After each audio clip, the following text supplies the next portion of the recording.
this duck came into our care after an animal control officer responded to a call from a public citizen. The duck was in her backyard surrounded by multiple cats.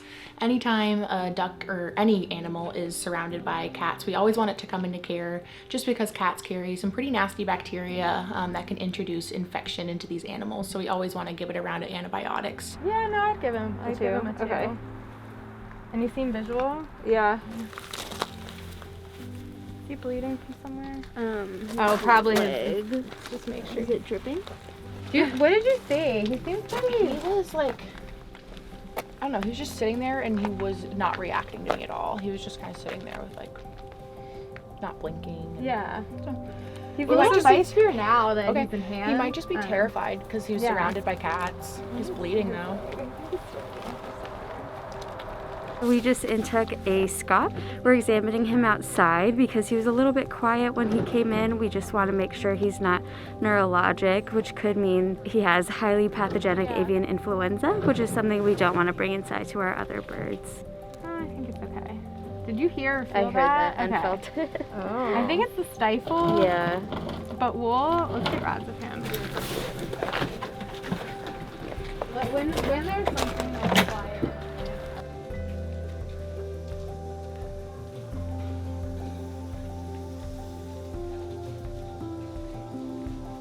Kind of hoping that this duck has lead in its system. If it does have lead, then maybe that could explain the neurologic signs versus it being avian influenza, which we're very much trying to avoid right now.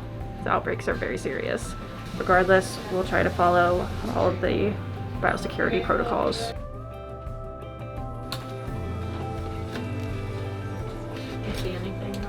No, I think it's pretty clear. I mean, I guess I could say maybe some mild perirectal like hemorrhage, but I really am not like convinced about it. You see that? And we're like, whoa, is that on his cornea? But that's actually his third eyelid. Yeah. Let's see. He'll just flush his eyes when he's under. Make sure there's something funky there. It looks okay. Sounds fine. Okay, proceed.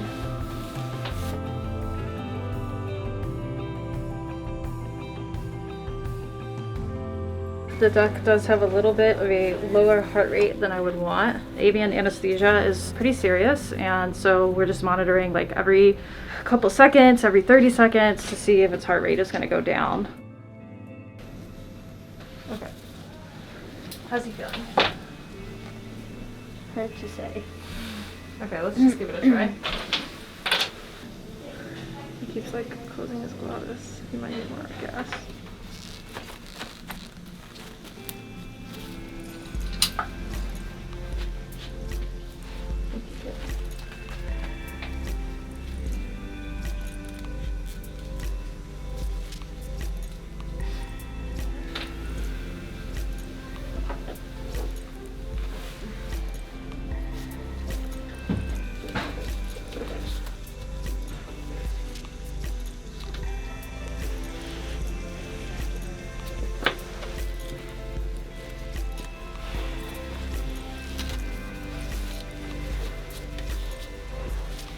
All right, whenever you're ready, Kit, we'll go ahead and do that, okay?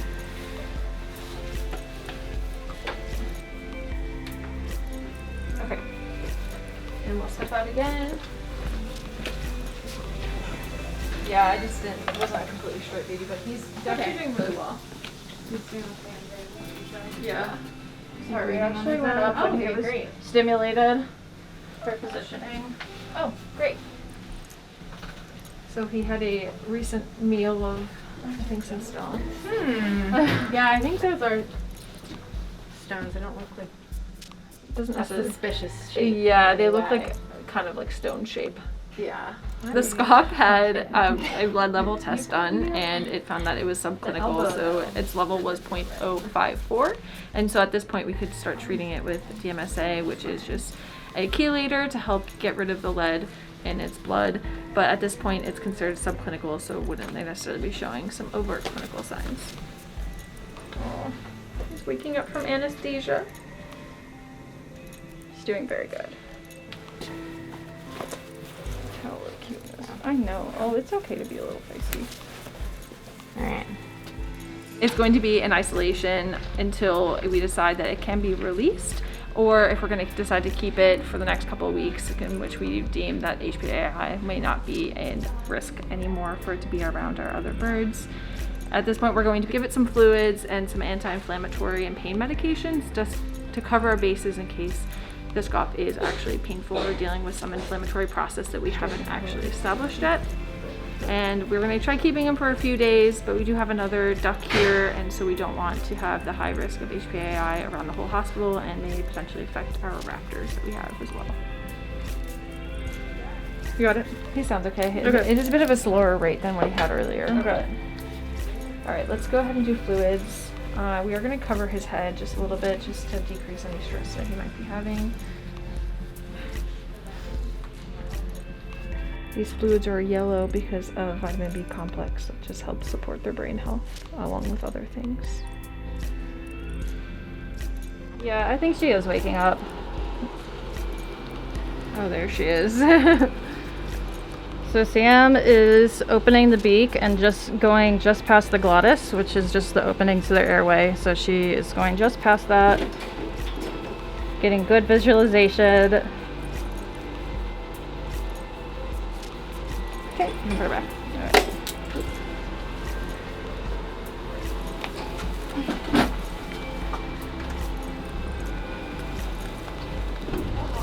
I know, sweetie. Oh, now you're awake. Then we give her this little donut here just to keep her propped up after anesthesia and recovering well, just to support her a little bit.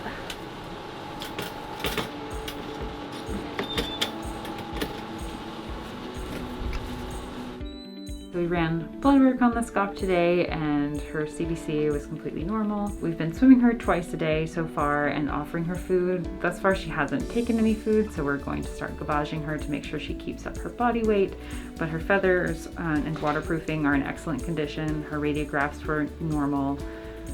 So far we can't find any major abnormalities with this duck, so at this time we're suspicious of maybe her very low lead is having some impact on her neurologic functioning, enough that she may have been hit by a car or crashed into something and sustained some mild head trauma.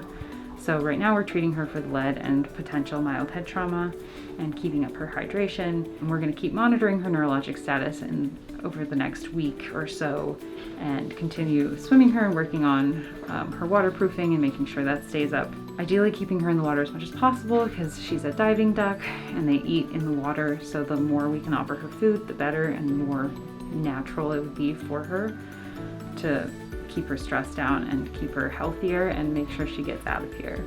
But right now we don't know exactly why she's here. But we're all enjoying her.